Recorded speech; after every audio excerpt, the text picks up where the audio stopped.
Hello प्यारे दोस्तों। हर कोई अपनी लाइफ में फाइनेंशियली ग्रो करना चाहता है और जल्द से जल्दी फाइनेंशियली फ्री भी होना चाहता है। इसलिए आज मैं आपके लिए लेकर आया हूँ 10 ऐसे एसेट जो हमें बुढ़ापे से पहले फाइनेंशियली फ्री आसानी से कर देंगे। इसलिए वीडियो को बिना स्किप किए हुए इन 10 एसेट्स के बारे में अच्छे से जान ले, क्योंकि ये सीक्रेट गोल्डन एसेट शायद आपको सर्च करने में भी ना मिल पाए। क्योंकि जितने अच्छे से आप इस वीडियो को सुनकर अपनी प्रैक्टिकल लाइफ में इम्प्लीमेंट करेंगे, उतना ज़्यादा आप ग्रो यानी कि फाइनेंशियली ग्रो कर पाएंगे। तो चलिए शुरू करते हैं कि आखिर कौन से हैं वो सीक्रेट गोल्डन एसेट। प्यारे दोस्तों, आज मैं आपको 10 ऐसे एसेट्स बताने वाला हूं जो आपकी गरीबी को कुछ ही महीनों में दूर कर देंगे। इससे पहले वाली वीडियो में मैंने एजुकेशन सिस्टम के लूपहोल्स और फाइनेंशियल फ्रीडम से जुड़ी कुछ बहुत ज़रूरी जानकारी आप लोगों से शेयर की थी। जिन जिन लोगों ने वो वीडियो नहीं देखी हैं तो उन वीडियो को जाकर तुरंत देखें, क्योंकि यहाँ पर दी हुई जानकारी बहुत कम ही आपको और किसी चैनल में मिल पाएगी। सबसे पहले हम ये अच्छे से समझ लेते हैं आखिर एसेट्स कहते किनको हैं दोस्तों।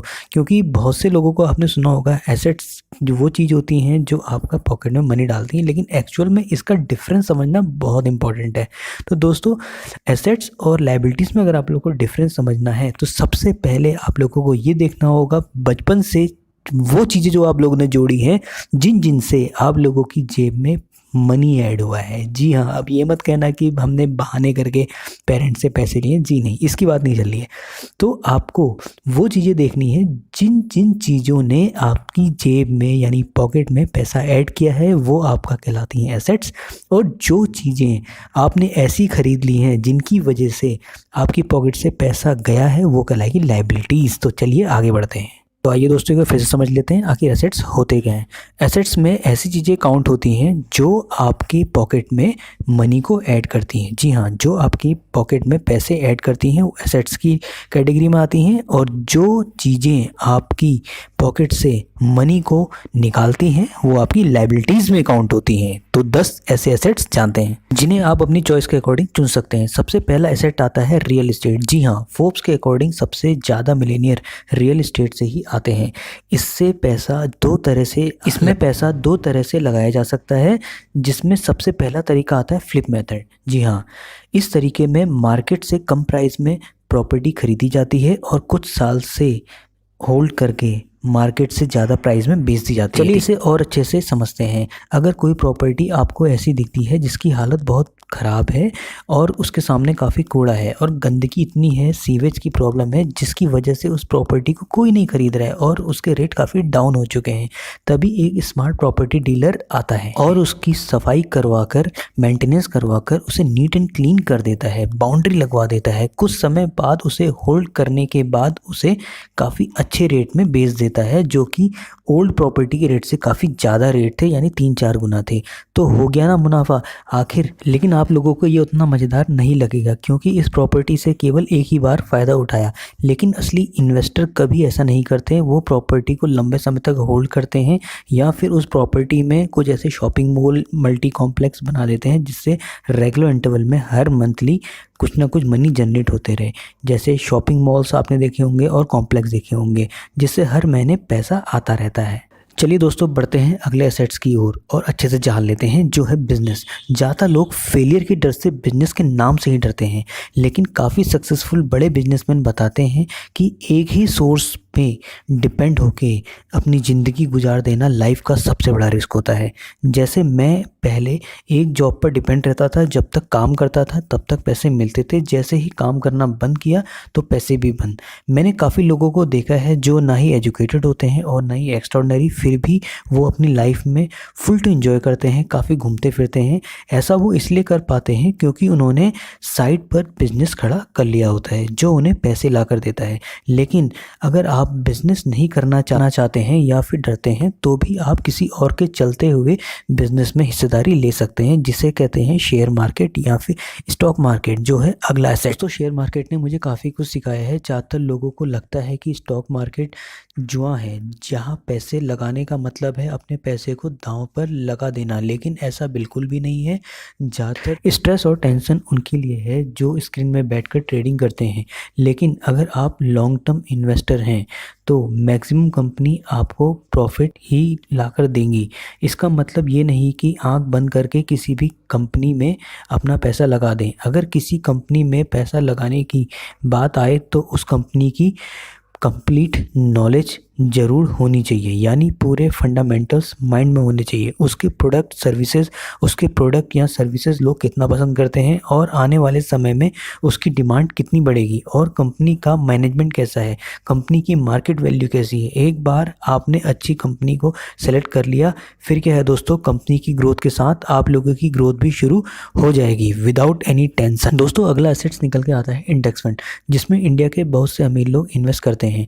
अगर हम इंडिया के इंडेक्स फंड की बात करें तो वो है निफ्टी 50, जिसका मतलब है इंडिया की टॉप 50 कंपनी। रिच लोग अपने वेल्थ को मैक्सिमाइज करने के लिए यहाँ पर इन्वेस्ट करते हैं। इंडिया की टॉप 50 कंपनियाँ अगर आप इसे लंबे समय तक होल्ड करके रखते हैं तो ये आपको 15% रिटर्न दे जाती है। जब मार्केट डाउन जाता है या गिरता है तो स्मार्ट इन्वेस्टर इसमें और पैसा लगाते हैं, और कुछ इन्वेस्टर अपने पैसों को निकाल लेते हैं। उनको पैसा डूबने का काफ़ी डर लगा रहता है।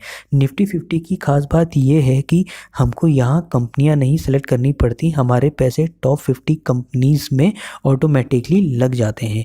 जब मार्केट गिरता है तो वो और पैसा इन्वेस्ट करते हैं, जब उठता है तो और ज़्यादा बेनिफिट उठाते हैं, जिनको हम स्मार्ट इन्वेस्टर कहते हैं। चलिए दोस्तों अगला एसेट आता है कमोडिटीज़ में आपका गोल्ड और सिल्वर आते हैं।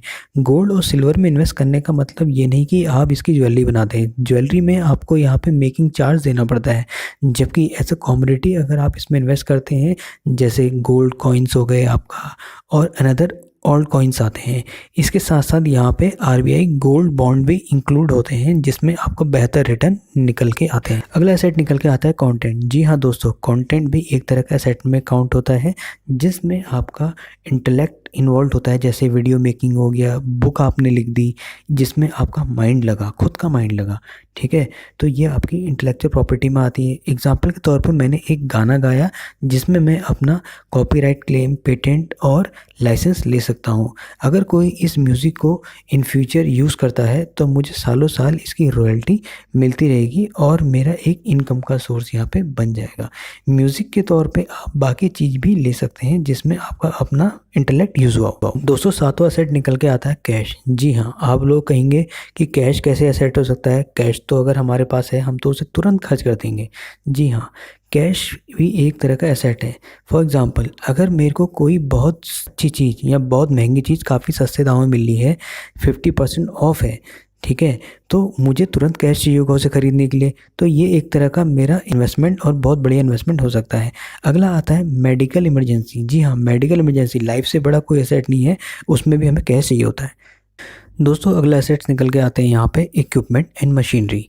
जी हाँ, इक्विपमेंट और मशीनरी में हम कुछ भी ऐसे डिवाइस या इक्विपमेंट्स यूज़ कर सकते हैं जिससे आपका मनी जनरेट हो। फॉर एग्ज़ाम्पल, यदि हम कोई गाड़ी लेते हैं या कार लेते हैं जो हम पर्सनल यूज़ में लाते हैं तो एज ए लाइबिलिटी है, जबकि हम एज ए टैक्सी यूज़ करते हैं तो रेगुलर इनकम का सोर्स बन सकती है, जिससे हम उसका मेंटेनेंस भी ला सकते हैं। दूसरा एग्जाम्पल हम लैपटॉप का भी ले सकते हैं और उसके साथ मोबाइल फ़ोन भी। अगर इसको हम गेमिंग के पर्पज़ से यूज़ करते हैं तो हमारा टाइम वेस्ट होगा और ऐसा लाइबिलिटी है, क्योंकि इसका मेंटेनेंस भी हमें अपनी जेब से देनी पड़ेगी। लेकिन अगर बी लर्निंग या आपका एजुकेशन स्किल सीखते हैं जिससे हम वेबसाइट डिज़ाइनिंग कर सकते हैं और बहुत कुछ कर सकते हैं जिससे हम रेगुलर इनकम का सोर्स जनरेट कर सकते हैं, तो ये एज एसेट्स की तरह यूज़ हो सकता है, जैसे बड़ी बड़ी कंपनियों में इसका इस्तेमाल किया जाता है रेगुलर इनकम के लिए। अगला एसेट इक्विपमेंट्स के बाद 9th एसेट्स निकल के आता है यहाँ पे पीपल। जी हाँ, पीपल यानी लोग भी एक तरह का एसेट्स होते हैं। अब आप कहेंगे कैसे? जी हाँ, किसी भी कंपनी या इंडस्ट्री में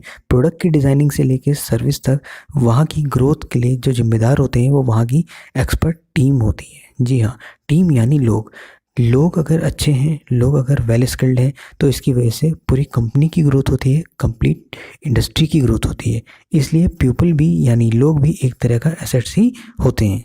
अगला सबसे इम्पॉर्टेंट एसेट निकल के आता है टाइम। जी हाँ दोस्तों, टाइम सबसे इम्पॉर्टेंट एसेट है जिसको हम नेगलेक्ट कर देते हैं, जिसको कभी नेगलेक्ट नहीं करना चाहिए।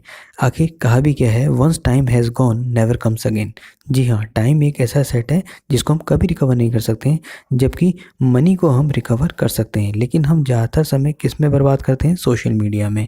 सोशल मीडिया में अगर आप सीखने के पॉइंट ऑफ व्यू से कुछ देखते हैं तो डेफिनेटली वो आपका एसेट है। वॉरेन बफेट भी कहते हैं हमें अपने टाइम को कभी बर्बाद नहीं करना चाहिए। इसको हमें यहाँ तो किसी चीज़ को सीखने में, नई स्किल सीखने में, अच्छी अच्छी बुकें पढ़ने में और अच्छी चीज़ें, क्योंकि जितना समय हम सीखने में लगाएंगे उससे हमारी मेंटल ग्रोथ होगी, और मेंटल ग्रोथ होगी स्वाभाविक है, हर किसी की ग्रोथ होगी, चाहे वो सोसाइटी में हो चाहे वो फैमिली में हो। इसलिए फाइनेंशियली फ्री होने के लिए आपके लिए ये 10 एसेट्स बहुत इंपॉर्टेंट है, इसलिए इनको अच्छे से लिख लीजिए और समझ लीजिए। इसी तरह की फाइनेंशियल वीडियो जानने के लिए जुड़े रहिए मनी ग्रेडेंट से, और अपने कमेंट्स करना फ्रेंड्स, क्रिएट एसेट्स। और अपने कोई डाउट्स हैं, कोई प्रॉब्लम है तो डेफिनेटली नीचे पूछिए, आपको उसकी वीडियो डेफिनेटली मिलेगी।